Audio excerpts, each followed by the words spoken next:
Fala galera, Adriano Rockston na área, de volta para falar dessa semana muito competitiva para o Fortaleza, que tem aí esses dias para se recuperar da derrota de mais um clássico contra o Ceará e encara o Cerro Porteño, primeiro jogo aí do mata-mata, terceira fase da pré-Libertadores, né? O Fortaleza que começa decidindo essa parada jogando no Castelão diante da sua torcida às 7 da noite dessa quinta-feira e depois de uma semana, na outra quinta posterior, o time volta a enfrentar o Cerro Porteño no estádio lá onde ele manda seus jogos, estádio La Ola, lá em Assunção, no Paraguai. Vamos falar também um pouco do adversário do Fortaleza, o Cerro Porteño, que tem muitas caras conhecidas na comissão técnica, no time também, jogadores brasileiros, jogadores que já jogaram aqui no futebol brazuca, né? E vamos falar, né, desse momento do Fortaleza, que é um momento decisivo, né? Os jogos, os campeonatos iniciais dessa temporada vão se afunilando, então está chegando a hora de algumas definições. Por exemplo, Copa do Nordeste, o Fortaleza tem aí o último jogo apenas na fase de grupos contra o Santa Cruz, né? Então já jogou de forma antecipada contra o Náutico essa penúltima rodada, ganhou o jogo, está liderando o seu grupo aí, né? Pode ser alcançado pelo Sport, né? Tem isso também, né? Essa derrota para o Ceará pode aí custar a primeira colocação do Grupo A do Fortaleza. O Sport tem jogos aí a cumprir, né? Um deles contra o próprio Santa Cruz, o clássico, que era para ter acontecido no sábado de Carnaval, acabou não acontecendo, mas vai acontecer, e o Sport vem aí atropelando geral, né, na sua campanha aí na Copa do Nordeste, com possibilidade de terminar em primeiro do grupo, né, no Grupo A, onde o Fortaleza lidera atualmente com um jogo a mais do que o time lá do Sport Clube do Recife. E nesse meio aí, entre decidindo com o Cerro Porteño se vai à fase de grupos da Libertadores, como eu falei, né, o jogo acontece quinta-feira, no domingo o Fortaleza estará em campo enfrentando o time do Ferroviário. Aí é outro campeonato, é o campeonato estadual. Não tivemos ainda o clássico das cores. Estou muito curioso, né? O Ferroviário que vem fazendo aí uma boa campanha no estadual, chegando aí uma semifinal, está invicto na Copa do Nordeste, também buscando, lutando aí por uma classificação no seu grupo, empatou demais muitos jogos, né? Tanto no estadual como na Copa do Nordeste, mas não perdeu. Na Copa do Nordeste está invicto aí o Ferrão. Então eu estou curioso para esse embate aí de semifinal entre Fortaleza e Ferroviário. O primeiro mando de campo é do Ferrão, né? O jogo que acontece no próximo domingo, dia 12, às 6h30 da noite, ou 18h30, se você preferir, na Arena Castelão. Os dois jogos na Arena Castelão. Primeiro comando do Ferrão e o outro posterior no outro domingo, dia 18.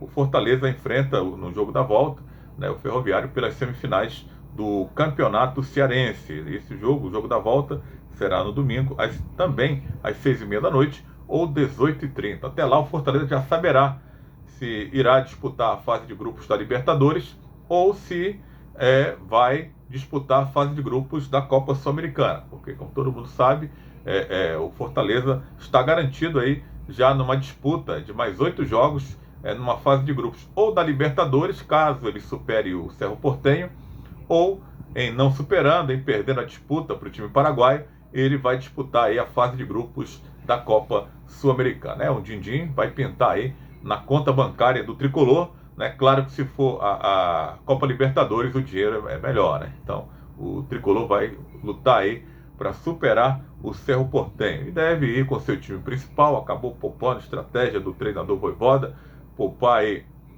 jogadores no clássico contra o Ceará, né? Acabou dando errado, o time perdeu 2-0, mas o time principal está descansado e se preparando para esse jogo aí contra o Cerro Porteño. A novidade, né, esse não vai poder jogar, né, tão cedo. Pedro Rocha passou por uma cirurgia na última segunda-feira, né, ontem, né, segunda-feira acabou aí passando por uma cirurgia para reconstituição do ligamento, né, do joelho, o ligamento cruzado anterior do joelho esquerdo, né?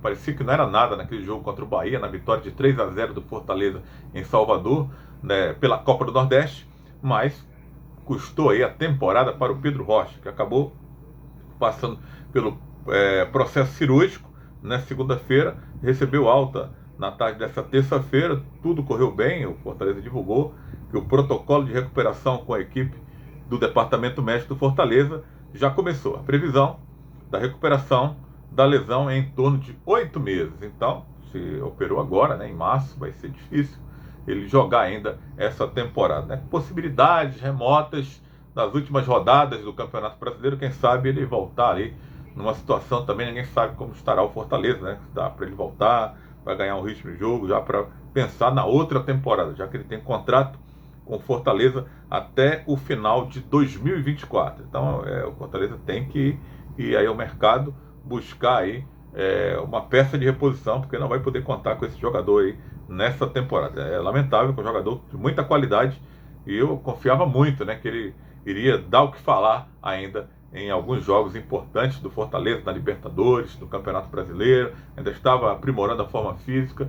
Felizmente acabou aí com essa contusão séria. O Moisés poderá estar de retorno, né? Não agora, não acredito muito no retorno do Moisés nesse mês de março. É um mês para ele aprimorar o condicionamento físico. A previsão de recuperação da cirurgia no tornozelo era de 3 meses, voltou um pouquinho antes.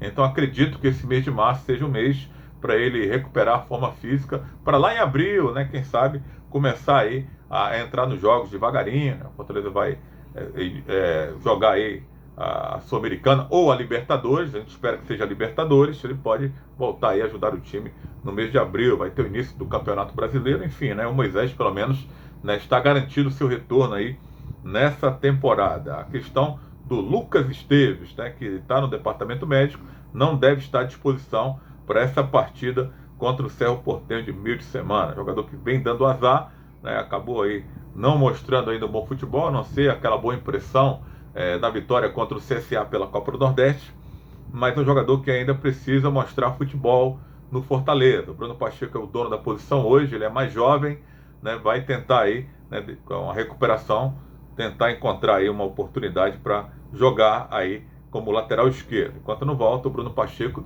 segue firme ali como titular. O Brits retorna depois de suspensão, como o próprio Pikachu, não puderam atuar na fase anterior, enfrentando o Maldonado, estavam suspensos, né, desde o Brits do time argentino que ele jogava, né, acabou sendo expulso, o Pikachu pelo Fortaleza no último jogo da Libertadores, então tinham 2 jogos a cumprir, cumpriram e agora estarão à disposição do Vojvoda para essa disputa aí contra o time do Cerro Porteño. O Brits que jogava no Unión, né, Unión Santa Fé, lá da Argentina, que acabou gerando aí essa suspensão para o atleta nesses 2 primeiros jogos da pré-Libertadores do Fortaleza. O Pikachu foi expulso naquele jogo contra o Estudiantes, na fase de grupos da Libertadores, o jogo que eliminou a fase de grupos, não, na fase de mata-mata, oitavas de final da Libertadores. O Pikachu acabou sendo expulso e acabou aí pegando esse gancho de 2 partidas já cumpridas e está à disposição. O Pikachu que não vem jogando nada, né? Tem que melhorar muito aí o futebol para justificar até aqui esse retorno ao time do Fortaleza.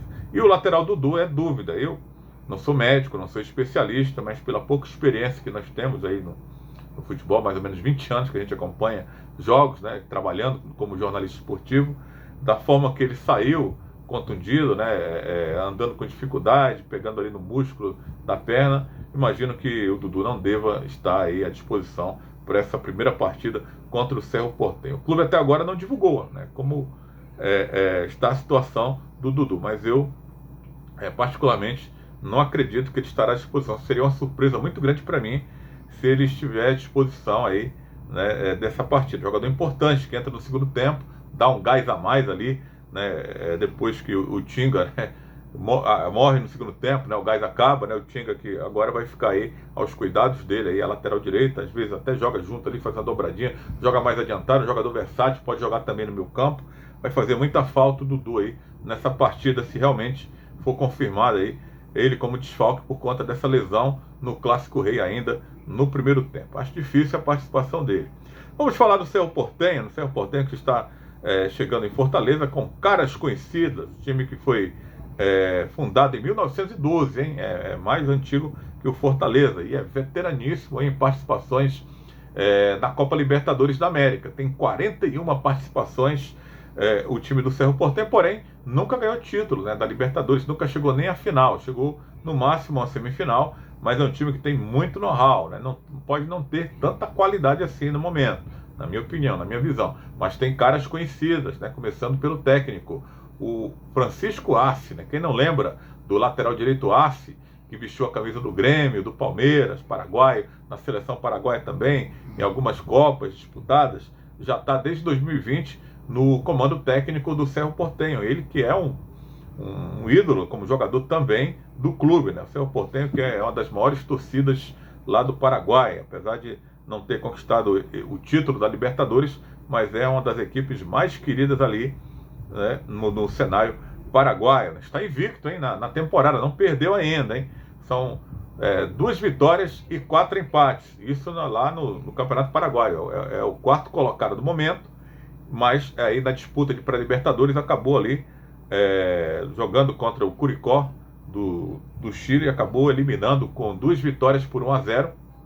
Então, se o Fortaleza quiser passar de fase, vai ter que dobrar aí, né? Vai ter que ganhar do Cerro Porteño, para não levar aí para a disputa de pênalti, né? Vai ter que ganhar pelo menos um jogo e segurar a peteca no próximo para poder passar de fase aí, chegar à fase de grupos da Copa Libertadores da América. Outras caras conhecidas que estão presentes aí no time paraguaio são 2 jogadores brasileiros. O goleiro Jean esteve contundido, ausente aí dessa primeira fase eliminatória que o Cerro Porteño participou, eliminando o Curicó Unido lá do Chile. Ele não pôde jogar, estava no departamento médico, agora já está à disposição do AS.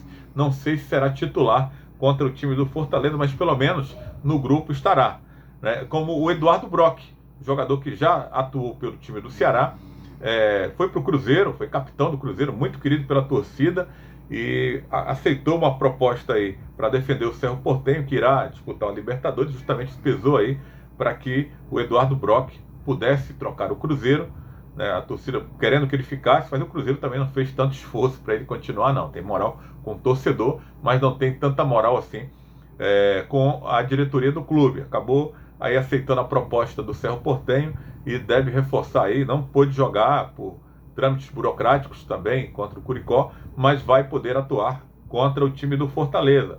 Outras caras conhecidas são jogadores estrangeiros, mas que jogaram no futebol brasileiro. Marcelo Moreno, né, o boliviano, que já atuou na seleção do seu país já várias vezes e vestiu a camisa do Cruzeiro também, né? O Cruzeiro, ele foi muito bem na sua primeira passagem, na segunda nem tanto, mas é um jogador artilheiro, goleador, né? Outro também com fama de goleador, não tem tanta técnica assim, mas se der mole, ele guarda lá, é o Churin, argentino, né, que já teve passagens aqui pelo Grêmio e também pelo Atlético Goianiense. Pertenceu ao Grêmio e o Grêmio acabou emprestando para o Atlético acabou sendo rebaixado e não pôde manter o jogador. O Grêmio também acabou aí negociando o atleta com o Cerro Porteño. Então são as caras conhecidas desse time do Cerro Porteño, que estará quinta-feira no Castelão, enfrentando o Fortaleza, já com o estádio lotado, né? A torcida que está colocando muita fé aí no Fortaleza, ficou chateada com o resultado aí de derrota para o arquirrival, mais uma, mas sabe separar, sabe da importância,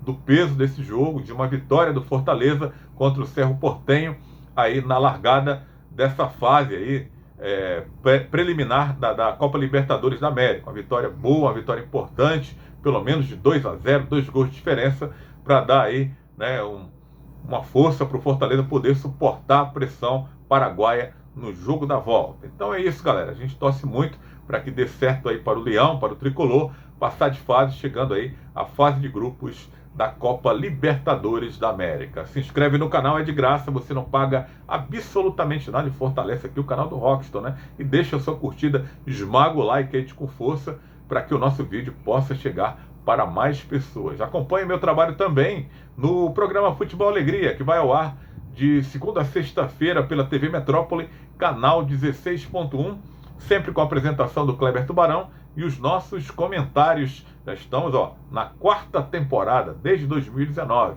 Você também pode acompanhar o programa Futebol Alegria através do canal Futebol Alegria Oficial aqui do YouTube, que vai simultaneamente junto com a TV Metrópole ao ar, né, a partir de 11 da manhã. Valeu, galera, tamo junto!